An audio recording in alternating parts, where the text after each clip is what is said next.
Un jour, après avoir conduit une campagne d'évangélisation, nous nous arrêtâmes dans une certaine ville où se trouvait une famille chrétienne. Notre intention était d'avoir 1 ou 2 heures de communion avec ces enfants de Dieu.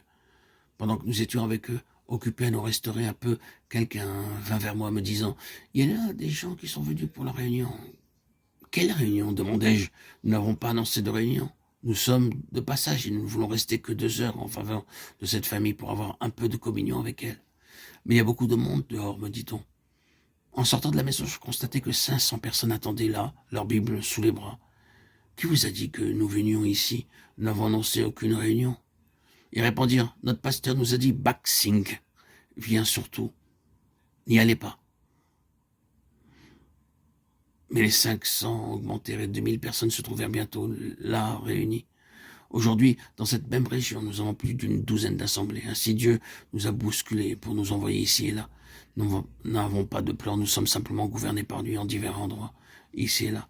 Nous n'employons aucune méthode, aucun expédient humain pour attirer les gens à nous et les faire venir chez nous. Et cependant, le Seigneur a fait une grande œuvre. Lorsque nous eûmes notre première sainte convocation, nous l'avons tenue pendant 19 jours. Car nous avions constaté qu'il y avait beaucoup de croyants aux Indes qui vivaient dans des endroits isolés, ne jouissant d'aucune communion fraternelle. À cause de leur profession, ils étaient souvent dispersés dans des endroits très retirés, et beaucoup d'entre eux ne pouvaient avoir le bénéfice d'une communion fraternelle, même de 2 ou 3 personnes. C'est en faveur de ces chrétiens défavorisés que nous avons préparé notre première sainte convocation en 1941. Nous décidâmes de ne fixer aucun prix de participation à la sainte convocation. Qu'ils soient riches ou pauvres, nous souhaitions la bienvenue à tout croyant sans aucune distinction, car le Seigneur sait comment répondre à nos besoins.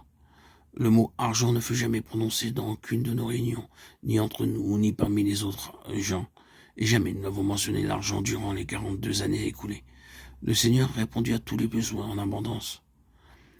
Dans certaines saintes convocations de la ville, disent des rabbats, nous avons jusqu'à 10 000 personnes qui viennent y prendre part. 7 000 d'entre elles sont logées et nourries jour et nuit. Il faut aussi pourvoir à la nourriture des autres, 3 000, et le Seigneur pourvoit. Nous ne faisons que prier.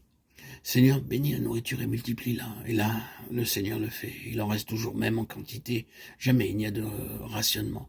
Bien que nous ayons baptisé des milliers de croyants aux Indes, jamais nous n'avons établi de statistiques. Ils ne nous appartiennent pas, ils sont la propriété du Seigneur Jésus-Christ. Ainsi, nous n'avons pas de nom, pas de dénomination, pas de liste de membres, pas d'étiquette. Pas à pas, nous avons gagné du terrain dans tout le territoire des Indes et du Pakistan. Nous sommes convaincus que le Seigneur en prépare plusieurs d'entre vous pour porter une responsabilité semblable dans diverses parties du pays, en Europe et en Amérique. Nous voudrions seulement vous demander cette chose, obéissez quand Dieu vous parle. N'ayez pas peur de payer le prix, cela en vaut la peine. Dieu ne vous laissera pas tomber. Dieu connaît Paul.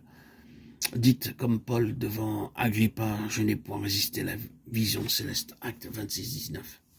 Dans Philippiens 4, 9, nous lisons « Ce que vous avez appris, reçu et entendu de moi, et ce que vous avez vu en moi, pratiquez-le, et le Dieu de paix sera avec vous. » Je suis sûr que vous avez vu quelque chose, entendu quelque chose, obéissez, soyez fidèles à cette vision céleste. Car nous ne pouvons pas ne pas parler de ce que nous avons vu et entendu. Acte 80. Allez, tenez-vous dans le temple et annoncez au peuple toutes les paroles de cette vie. Acte 5, 20. Car je vous annonce tout le conseil de Dieu, sans en rien cacher. Prenez donc garde à vous-même et à tout le troupeau sur lequel le Saint-Esprit vous a établi évêque pour paître l'Église du Seigneur, qu'il s'est acquise par son propre sang. Acte 20, 27, 28. Ceux d'entre vous qui sont responsables d'assemblée et qui ont charge d'âme, notez bien cette expression, tout le conseil de Dieu. Donnez tout le message de Dieu en entier. Ce n'est qu'alors que vous verrez une bénédiction riche et abondante. Que le Seigneur vous bénisse.